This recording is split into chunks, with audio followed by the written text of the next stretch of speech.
All right. Hello, everybody. My name's Dr. Cheryl Meyer. Today we're going to talk about who we are, who we're meant to become. Like, what are we? I'm exploring this with you guys so you can look into it if you'd like. I'm looking into it all the time. And so it's like if you think of we have a moral nature, or we have a physical being, and we have a soul being. Oh, wait, I want to move this over so that this couple's in our shot. I love seeing them in the background. They're so sweet. Someone just was in here today asking about it. Okay, so let's get a couple things straight first. So the word psychology is, psyche is the word for soul in Greek, and ology is the study of. So I've been a psychologist for over 20 years. 30 years studying it formally, in college and graduate school and everything. And so it's just a passion of mine to understand this, and that's why we're going here today. Let's go here today so that I can help you improve your own knowledge of it. Because what if we're here for a higher purpose and we didn't realize that? What we would be missing out on a lot. What if it, I'm totally serious. I don't have to laugh about it. It's just, I'm hearing a lyric. Sometimes I laugh to keep from crying. Is that Tribe Called Quest? I think it is. Anyway, so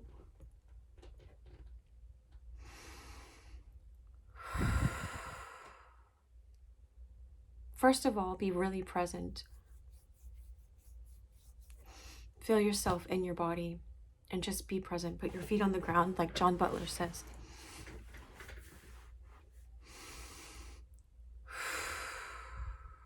All right, let's get into this. I have a quote from C.S. Lewis first, from Mere Christianity. He says,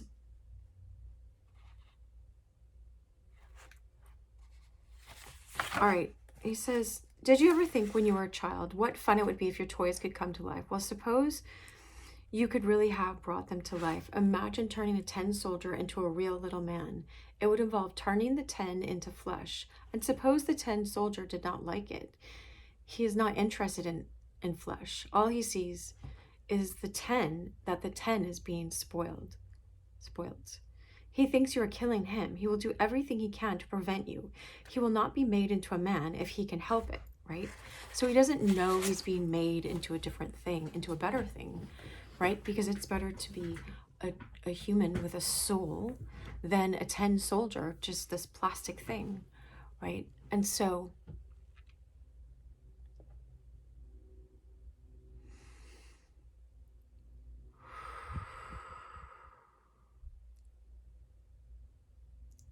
through the last chapter, the chapter before, I think that is called The Good Infection, and he talks about Christ.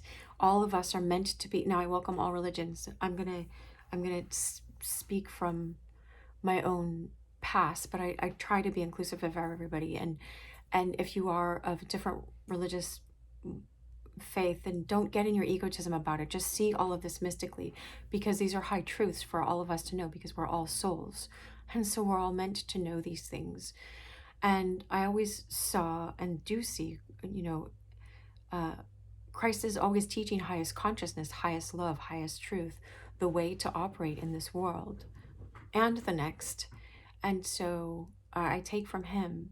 And so what C.S. Lewis was saying is that when you become a Christian, you're all becoming little Christs. And it doesn't mean your personality is going away. It's saying everything that's not really the essence of who you are gets burnt away. So you really actually become more of who you really are. But it's not more from like thinking I'm going to become more Cheryl, It's and so he says it's kind of like salt. Like he was giving the example, if someone said, they said, like, wouldn't all your food taste the same? Because it just tastes like salt, because salt is so strong. Well, if you have so much, it says, Jesus said, be the salt of the earth, right? And that doesn't mean you're all salt. It means salt enhances the flavor of things. Salt brings out the flavor, and it's a mineral and all these things. And so you are adding to the beauty of this world. Everyone is made differently. And I'm going to read a Marcus Aurelius quote, and then we'll just go into talking about it and just, really understanding. So Marcus Aurelius was an emperor in a 170, I think it was. I can't remember the date right now. It's just, I looked at it last time, but a long time ago, a Roman emperor, and he wrote down these meditations that helped him through all of life. And I've been reading them. There's a lot of really, really good ones. But let's read this one because this is about the moral life so that you understand. We're going to sort of juxtapose or combine both C.S. Lewis and Marcus Aurelius and what I've learned as a psychologist working in my own life and going through the dark night of the soul and working with clients for the last 20 years. Okay, so this is in book 2. I'm reading it from my iPad because this is a free version that's online because it was from 170, so go figure. It's this is not a free version because different people translate it. Anyway, remember to put yourself in mind every morning that before night it will be your luck to meet with some busybody, with some ungrateful, abusive fellow, with some knavish, envious, or unsociable churl or other. Now all this perverseness in them proceeds from their ignorance of good and evil.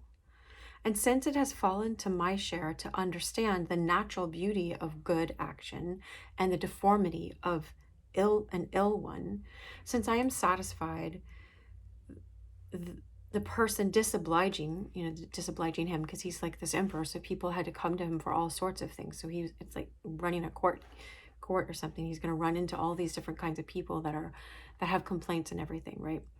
So since I am satisfied the person disobliging is of kin to me, and though we are not of the same flesh and blood, yet our minds are nearly related because we're both extracted from the deity, from God, right? I am likewise convinced that no man can do me a real injury because no man can force me to misbehave myself, right? Take note of these, right? Nor can I find it in my heart to hate or to be angry with one of my own nature and family. For we are all made for mutual assistance, as the feet and the hands and the eyelids, as the rows of the upper teeth are with the lower teeth, under teeth, from whence it follows that clashing and opposition is perfectly unnatural. Now, such an unfriendly disposition is implied in resentment and aversion. Okay, so when you have an aversion to people, or when you keep getting angry at them, you're not realizing there's so much.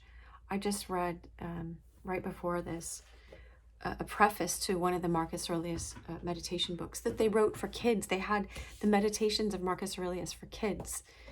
Like, why don't we have that kind of education anymore? I don't know, but that's another topic. And so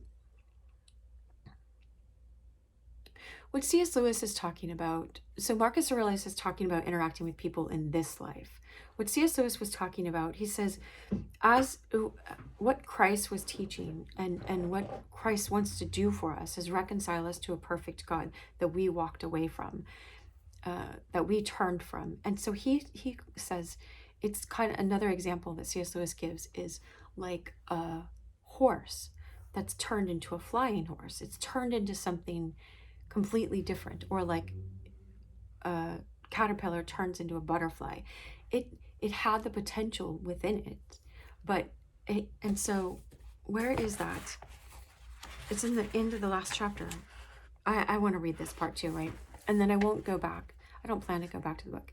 He said, you remember what I said in chapter 1 about begetting and making, and then he talks about how Christ is begotten of God. But anyway, he says, we have not got Zoe, that's the Greek word, Zoe or spiritual life, only bios. Now, I don't know if I agree with him on this. Biological life, which is presently going to run down and die. Now, the whole offer which Christianity makes, this is what I wanted to read, is this, that we can, if we let God have his way, come to share in the life of Christ. If we do, we shall then be sharing a life which was begotten, not made, which always has existed and always will exist. Christ is the Son of God. If we share in this kind of life, we shall also be sons of God. We shall love the Father as he does, and the Holy Ghost will arise in us. He came to this world and became a man in order to spread to other men, men and women, humans, the kind of life he has, by what I call good infection. Every Christian is to become a little Christ. The whole purpose of becoming a Christian is simply nothing else. All right. And so I loved that. He just made it so simple and so clear, is that when Jesus says, I came to give you life and give it to you abundantly, that is the word Zoe in Greek. And so we're meant to let this life, and it says we're giving the Holy Spirit as a deposit guaranteeing what is to come. The Holy Spirit, it says, this is the same Spirit that raised Christ from the dead. And so if you don't understand the theology of all of this, it's okay. Just watch this over and over, or ask me questions, or just wait for a time you'll remember that you listened to this video, and it will become more clear to you in the future. Now, if we're participating, let me go back for a second with Marcus Aurelius, is when he's talking about if you don't have that basic understanding of mankind, that we are all come out of God, and you are one of these people that came out of God. And so we're all meant to work with each other and help each other understand. Oh, I'm hearing a song. Oh, and I didn't know the song. This is a song by Anthony Hamilton. Okay. I kept seeing his face for I Can't Let You Go, but this is another song. I don't know the name of it, but it goes, the lyrics that are coming to me now is, if you erased all my footprints, could I remember where you went, and meet you by the old fence, by the white, it's like some kind of fence. It's like, if I don't need to look it up, but it's an Anthony Hamilton song, and it's anyway, the essence of it is that Plato says, when we come in here, when we come into this life, now Plato was before Christ, so in my understanding of it, he was building up the foundation of that we needed in order to understand and take in the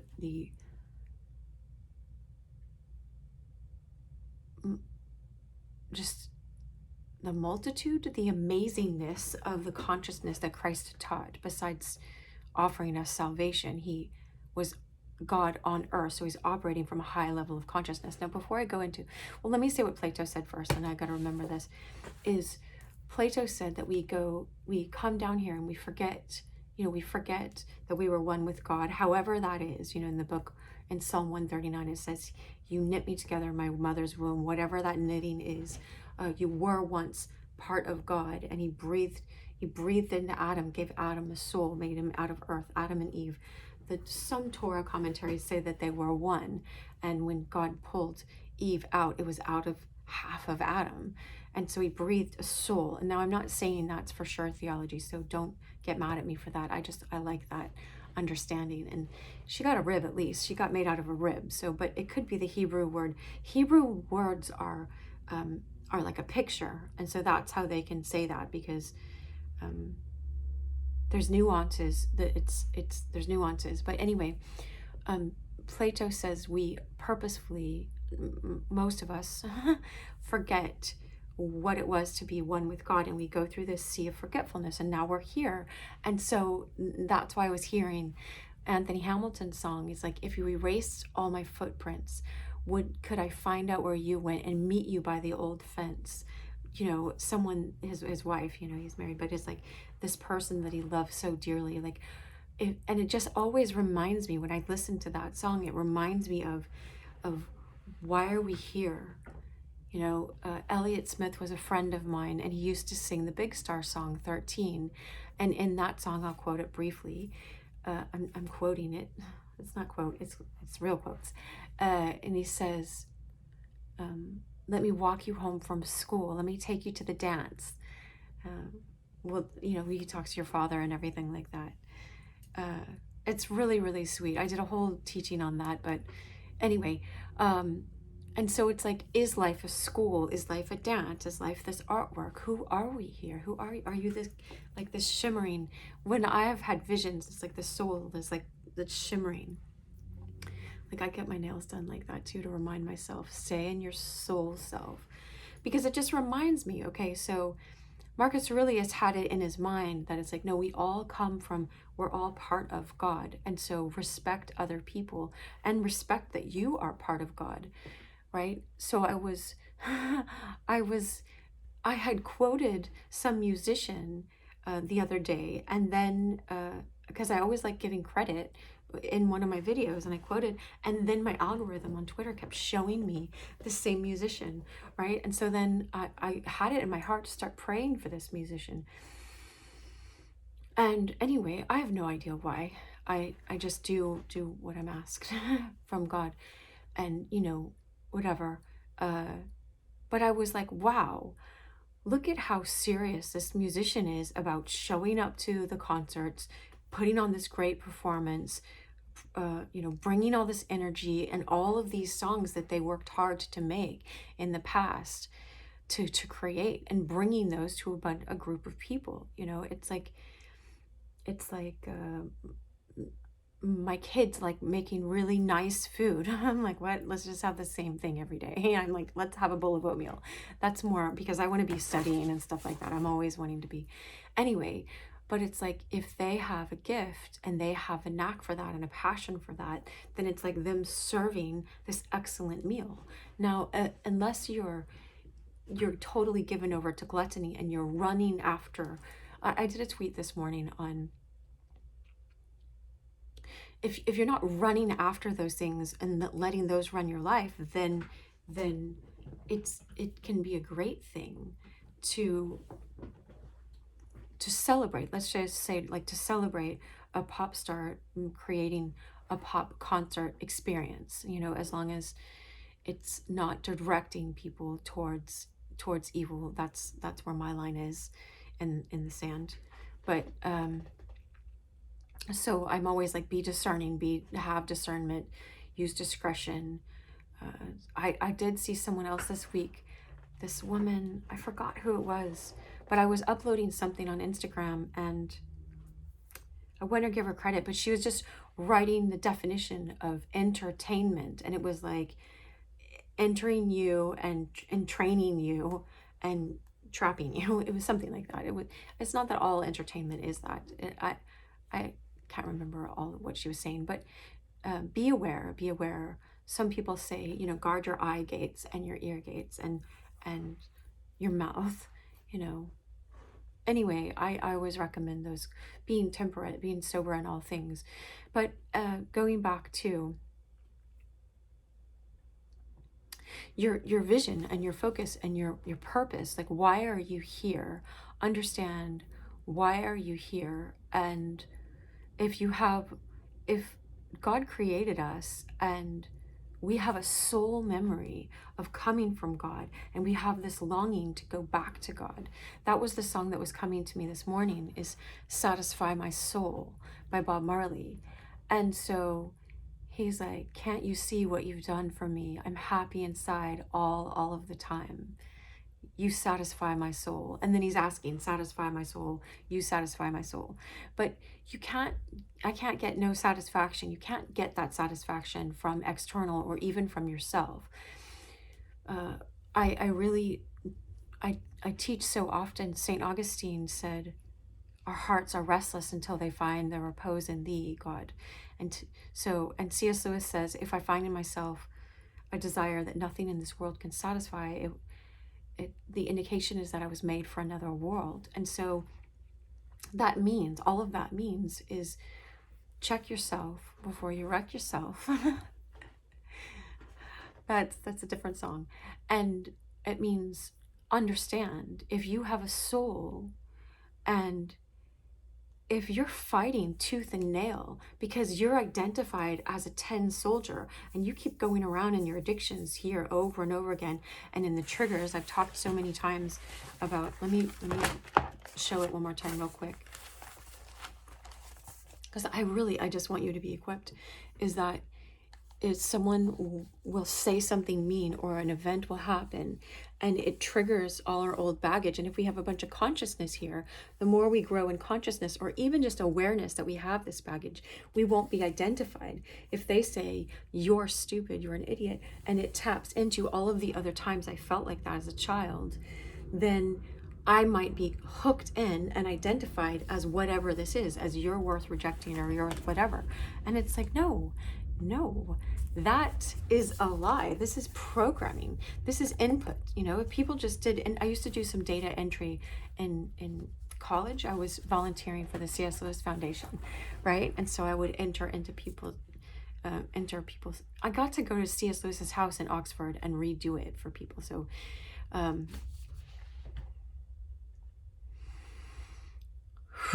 and so in data entry, you're just entering all this, you know, people filled out these forms and I'm just entering their addresses so that they could send out mailers back then before email was around. So, but what I'm bringing that up is, imagine your childhood, okay? Don't take this personally. It's just, if your parents and their grandparents and their grandparents and their grandparents were people were in egotism and didn't protect them or whatever, and they had chaos around them for whatever reason, or people were running after their addictions, then they got internalized that they weren't worth a lot. And so they, even if they told you, I love you, and they really tried to love you, or they wanted to, but they didn't work on their own interior lives, then and there's programming in the world, in the memes of the world.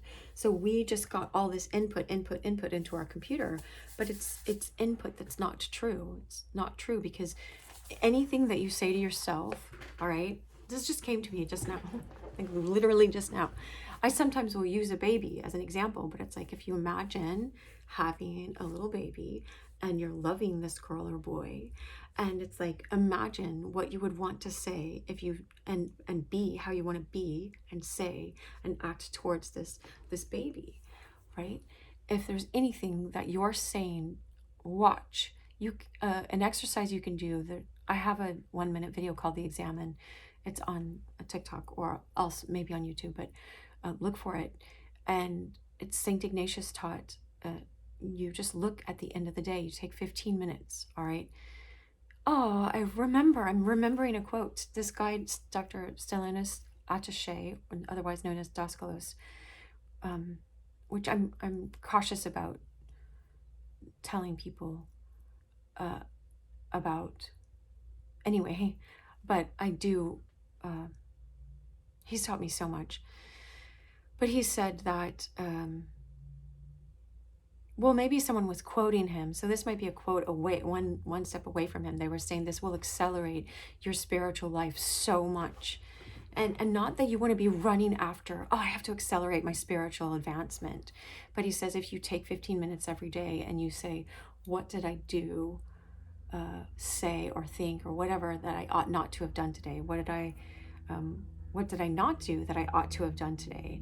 And you look at one event, let's say that you got triggered, without judging yourself. Or look at, if you just notice, like take 3 different times during the day and go, oh, what was I thinking of? Oh, I was thinking I don't have enough, or this isn't enough, or I'm going to be happy in the future, or wasn't my past great? And so notice when you're not, I'm adding right now, just notice when you're not in the present moment. But what he was saying is, and what St. Ignatius is talking about, do an introspection. Now, if you're a Christian, you can ask.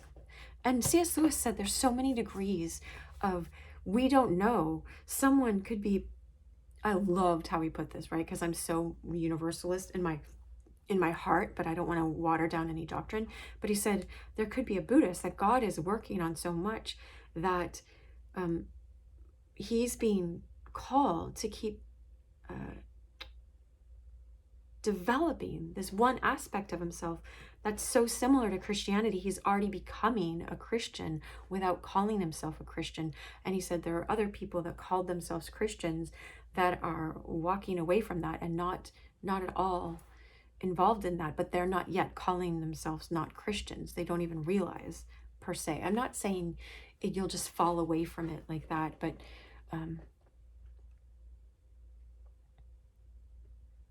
he said even clergy. So just be discerning. You'll know people by their fruit, not by how they pretend to be Christians, but Christ in us is making us into something different. Now, you can't compare Christians with other Christians. All you can look at is like Eustace in the Voyage of the Dawn Treader. He became this dragon, right? And then Aslan de-dragoned him, right? Undragoned him. And he started becoming a different person. Now, if Eustace started way down here with his programming, let's say he got lots of programming, and someone else came in here on this earth and they like had naturally good parents or whatever, and they started here. So if they both became Christians, let's say, and learned more about how to be loving, one might increase more and one might increase less or whatever, but you can't compare them with each other because they started at two different starting points. And God is about making us into little Christs, into the real essence of who you're meant to be. Your Zoe, your eternal life is meant to wake up in you. Jesus said, let the dead go, let the dead bury the dead. You come and follow me, right? Look at the sun shining through. That's a reflection that's shining through, actually. But that's so cool. That's a reflection off of a car. This is us, all right? This is how bright we can be. When Christ is shining in you, you become a reflection out into this world. That's so cool. I didn't know, because sometimes the sun goes down, but that's a reflection right now. And anyway, Jesus said, you are the light of the world. All right, so I think I'm going to stay with Satisfy My Soul, but I'm definitely going to mention Anthony Hamilton's song as soon as I look up the name of that song, because but the rest of this teaching I'm going to put on my website. And if you want to understand where I'm getting a lot of these concepts, I'm going to do my best to keep it aligned with the lyrics of Bob Marley's song, but I don't have the Bob Marley rights to that song, so I'm not going to be saying those lyrics. But I do have a cover of it on YouTube, because I think we can just put covers of those, because they get money from it on YouTube. So it's fine if I do a cover. If they say copyright on it, then the money goes to their his family, which I'm glad. Lauryn Hill has 5 of his grandkids, right? So awesome. Talked to Rohan once, Rohan Marley. Anyway, I'm not trying to name drop. Wow, I was thinking about, anyway, so let me summarize a little bit before we move on to the next part of this, is understand that the more you sit in quiet, that's what I was saying about reflect at the end of the day. If you reflect and you go, oh, were a lot of my thoughts negative or putting me down? Imagine, would I say these thoughts to a child? Would I say them to a 2-year-old? Would I say them to a 4-year-old that I loved? If I'm an aunt or an uncle, or then my own child, or I adopted them. And so if you wouldn't behave that way, if you wouldn't be short and forget, wait, I'm a soul.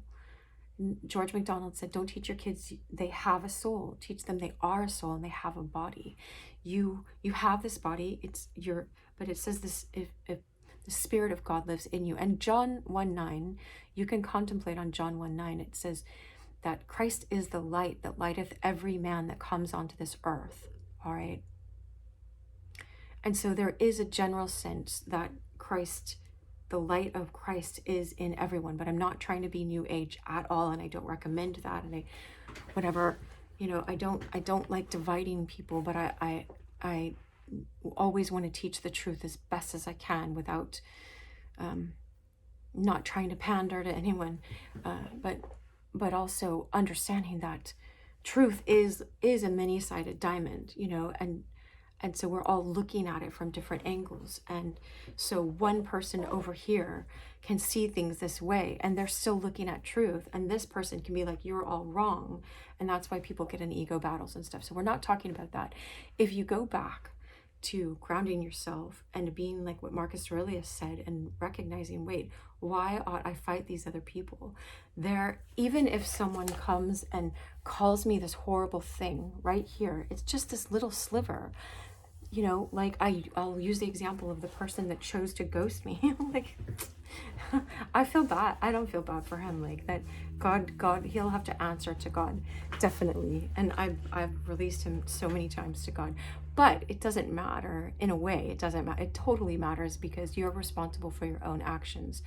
And if any of us are cowardly in that respect, that doesn't mean that's all of who the person is, right? It just happened to be, and you know, maybe it was misunderstanding, whatever, but I'm not excusing it. What it brought up was all of the other times I felt completely rejected and not understood and just dismissed by my parents and in my childhood and whatever else, dismissed without any kind of explanation. And so I'd never been ghosted before, but what that did was it brought me into a dark night of the soul. It brought me into doing the ugly cry, like Latoya Okia says, on the wall, and, you know, sliding down many, many, many, many, many times. I say it's like Niagara Falls. I felt like I cried. But what that did is, if you get out of just seeing yourself as a victim, you look at, what is all of this? Why was I believing so much of this programming? We can be so mad at this person, like they're the cause of all of this. They're not the cause of all of that. That's just programming. This person was probably acting out of his programming as well. And it's not an excuse. Jesus didn't say, excuse them, they know not what they're doing. He says, forgive them, they know not what they're doing. And so we might react to people like with so much hatred, like all the hatred of all of this baggage that we've been carrying. And, you know, that's not ours to put on another person. But, and so what I was going to say is, like, if an event or something happens, we get fired or whatever, it can help us get to the bottom of this. Not that you have to keep defining all this, but just so you can learn how to let go of programming. See yourself as soul. Know that God's trying to wants to turn you into a flying horse, and wants to turn you from a 10 man into a real boy, like Pinocchio, a real boy or a real girl. And so we're sitting here going in circles when we can ascend, all right? And so satisfy my soul is about, you're satisfying God when you surrender to this, not that God needs anything, and you're satisfying your own soul's calling. And so I look at that song as like, satisfy my soul. Like, come on, let's go on the soul path. Let's quit going in circles. All right, I'm gonna go to the other part, and I'm gonna just keep this rolling for them, because I don't think I quoted anyone that wasn't just a brief quote. All right, much love. Thanks so much. Like, share, and all that. Subscribe. All right,